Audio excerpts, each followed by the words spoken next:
मध्य प्रदेश के सीधी जिले के कुसमी क्षेत्र से एक पुजारी की हत्या का मामला सामने आया है। जानकारी के अनुसार 75 वर्षीय मृतक इंद्रभान द्विवेदी तहसील परिसर स्थित हनुमान मंदिर के पुजारी थे। वे रविवार सुबह 8 बजे महाशिवरात्रि की पूजा कर मोपेड से अपने घर लौट रहे थे। इसी दौरान हमलावर ने अचानक चलती मोपेड पर अटैक किया, जिससे इंद्रभान गिर गए। इसके बाद आरोपी लाला केवट ने पुजारी की छाती पर पैर रखा और बके से गर्दन काट दी।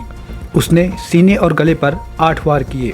पुजारी खून से लथपथ होकर तड़प रहे थे। वारदात के फौरन बाद आरोपी ने भागने की कोशिश की, लेकिन लोगों ने पकड़ लिया। वहीं तब तक पुजारी की मौत हो चुकी थी। घटना की सूचना मिलते ही बड़ी संख्या में ग्रामीण मौके पर जमा हो गए। घटना को लेकर मृतक के भतीजे धीरेश द्विवेदी ने बताया कि उसके चाचा रोज हनुमान मंदिर में पूजा करने के लिए जाते थे और 10 बजे तक लौट आते थे। कल महाशिवरात्रि होने की वजह से पहले ही चले गए थे। पूजा से घर लौटने के दौरान ही लाला केवट ने चलती हुई गाड़ी में वार किया। स्थानीय निवासी विष्णु शर्मा ने बताया कि आरोपी लाला केवट का आपराधिक रिकॉर्ड है। वह पहले भी कई अपराध कर चुका है। ब्राह्मणों से द्वेष रखता था। कई बार ब्राह्मणों से मारपीट भी की जा चुकी है। पूजा पाठ करने वाले व्यक्तियों को वह लगातार परेशान करता था। इंद्रभान द्विवेदी की हत्या से क्षेत्र में आक्रोश का माहौल है। स्थानीय लोगों के अनुसार वे धार्मिक और सामाजिक रूप से सम्मानित व्यक्ति थे। मामले में आरोपी को पकड़ा गया है और आगे की जांच जारी है। जैसा कि आप देख सकते हैं, एक हुजूम जो इतनी बड़ी संख्या में उग्र प्रदर्शन कर रही है, लेकिन इनकी आज भी शांतिता का परिचय देकर के, जिस तरह से कुसमी अपने आज में प्रकृति की गोद में बसा हुआ है, लेकिन यहाँ पर एक नृत्यंश हत्या, एक ऐसे व्यक्ति की हत्या जो व्यक्ति के मुंह से सिर्फ राम और राम निकलता था। तो आप सोच सकते हैं कि जब ऐसे व्यक्ति की हत्या हो सकती है तो समाज को आक्रोशित होना उनका बनता है। तो आज उनके कुछ परिजन हैं, आइए हम उनसे बात करते हैं। क्या नाम है आपका? धीरेश द्विवेदी।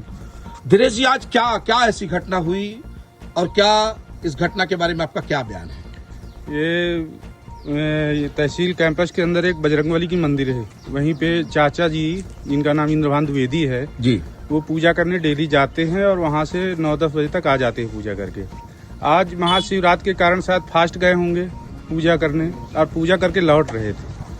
तो वहाँ कामता केवट, लाला भी बोलते हैं उसको जी, तो किसी धारदार हथियार से छोटा फथा, हालांकि हमने देखा उसको इतना बड़ा फथा, उसको पका या कि गड़ासा जो भी बोलते हो, उसी से चलती गाड़ी में ही उनको गले से मार दिया। और वो क्या उनकी कोई पहले से दुश्मनी थी? कोई दुश्मनी नहीं, कोई दुश्मनी नहीं, कभी किसी से भी, उनसे तो नहीं, किसी से दुश्मनी मारा होगा। आइए, एक और है हमारे राजेंद्र प्रसाद तिवारी जी हैं, एडवोकेट हैं, हम इनसे बात करते हैं। तिवारी जी, इस घटना के बारे में आपका क्या कहना है? हमारा कहना ये है कि वो पहले से भी, जो पहले लवलेश तहसीलदार थे, अच्छा, उनको भी ये उनके कमरे में घुसा था, उनसे लपटा था।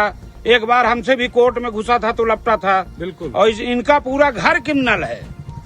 ये घर वाले मात्र यही मुर्गा बकरा मछली काटने का काम करते हैं। और वो पंडित जी का कोई विवाद नहीं था। वो तहसील मंदिर में आज जब से स्थापना हुई पूजा करने जाते थे और पूजा करके आज फास्ट गए थे। दूसरे पहले लेट जाते थे, लेकिन आज फास्ट गए थे। महाशिवरात्रि का दिन था और वहां से जैसे वो लौटे और तहसील के रोड से मेन रोड पर जब वो पहुंचने लगे, दल प्रताप सेन का घर है, उसी टर्निंग में जब ही मुड़ रहे थे, वो चलती गाड़ी में उसने फरसा लिया था, गड़ासा लिया था, उससे वार किया और वो गाड़ी सहित गिर गए। और गिरने के बाद फिर वो कई गड़ासा उनको मौके पर ही मारा।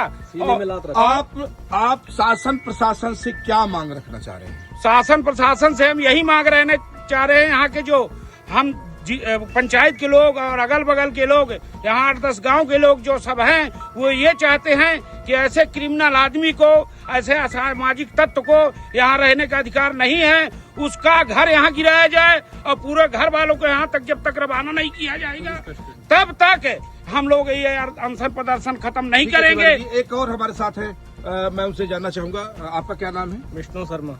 आप यहीं के निवासी हैं? जी। क्या कहना चाहेंगे इस घटना के बारे में? घटना ऐसी है कि लाला केवट, जिनका पुराना रिकॉर्ड रहा है, वो ब्राह्मणों से नफरत करते थे और उसके अलावा भी उनका काम, उनके परिवार का काम सिर्फ इधर उधर आपराधिक प्रकरण तैयार करना और उसी में व्यस्त रहना, हर पूजा पाठ करने वाले आदमी को परेशान करना और उसके विपरीत भावना रखना मन में उनकी पुरानी आदत थी। और उसी के तहत एक बार दोबारा उनने इस तरह की घटना को अंजाम दिया है। बहुत ही नृशंस हत्या की गई है और दिन दहाड़े ये हत्या की गई है। इसका प्रशासन तुरंत कार्यवाही करे। जिस प्रकार से किसी के पेशाब कर देने पर घर गिरता है और इस नृशंस हत्या पर उसका घर गिराया जाए और उनको यहाँ से हटाया जाए। उसके बाद ही हम विष्णु प्रकाश शर्मा जी का कह रहे हैं कि जिस तरह से मध्य प्रदेश की जो सरकार है और कहीं न कहीं तत्परता के साथ मध्य प्रदेश सरकार अपनी तत्परता के लिए जानी जाती है। पेशाब कांड हुआ था, इसको राजनीतिक कांड दे दिया गया था, लेकिन यहाँ पर मानवता की हत्या की गई है। तो पूरा जैसा कि आप देख सकते हैं वीडियो के माध्यम से, पूरे वीडियो के माध्यम से कितना बड़ा हुजूम है यहाँ पर और सब एक साथ चाहते हैं कि न्याय हो। और कुसमी जो अपने शांतिता के लिए जाना जाता है, अपने भाईचारे के लिए जाना जाता है, यहाँ पे सर्वधर्म संप्रदाय के लोग रहते हैं और कड़ी से कड़ी प्रशासन द्वारा सजा दिलाई जाए, ऐसी मांग करते हैं।